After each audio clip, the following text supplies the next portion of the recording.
Kasako Media, tunaangazia maisha, tunaandika kesho. Karibu Kasako Media. Imechapishwa April 13 mwaka 2026 na The Associated Press kwamba Rais wa Marekani Donald Trump alisema Jumatatu kwamba jeshi la Marekani limeanza kuziba bandari za Iran kama sehemu ya juhudi zake za kuilazimisha Tehran kufungua mlango bahari wa Hormuz na kukubali makubaliano ya kukomesha vita ambavyo vimeendelea kwa zaidi ya wiki 6. Iran ilijibu kwa vitisho katika bandari zote katika Ghuba ya Uajemi na Ghuba ya Oman, ikilenga nchi washirika wa Marekani.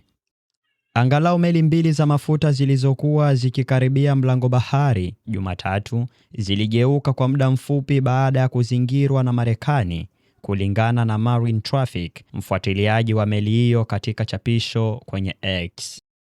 Shirika la uendeshaji biashara ya baharini la Uingereza lilisema kizuizi hicho kilizuia ukanda mzima wa pwani ya Iran, ikiwa ni pamoja na bandari na miundombinu ya nishati. Taarifa yake kwa mabaharia ilisema usafiri ulipitia njia panda kuelekea au kuondoka maeneo yasiyo ya Iran haukuripotiwa kuzuiwa, ingawa meli ziliweza kukutana na uwepo wa kijeshi.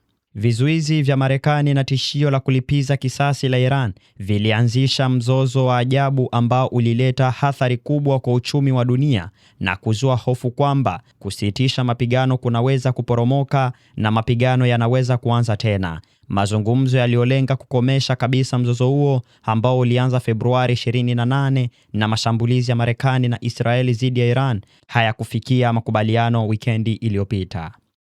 Hatuwezi kuruhusu nchi kuitishia au kuilaghai dunia kwa sababu ndivyo wanavyofanya, Trump alisema kuhusu Iran katika ikulu ya White House, ambapo alitangaza kwamba vikwazo vimeanza. Vilevile, alipendekeza Marekani endelee kuwa tayari kushirikiana na Iran. Naweza kukuambia kwamba tumeitwa na upande mwingine, Trump alisema, akiongeza kwamba wanataka kufanya makubaliano.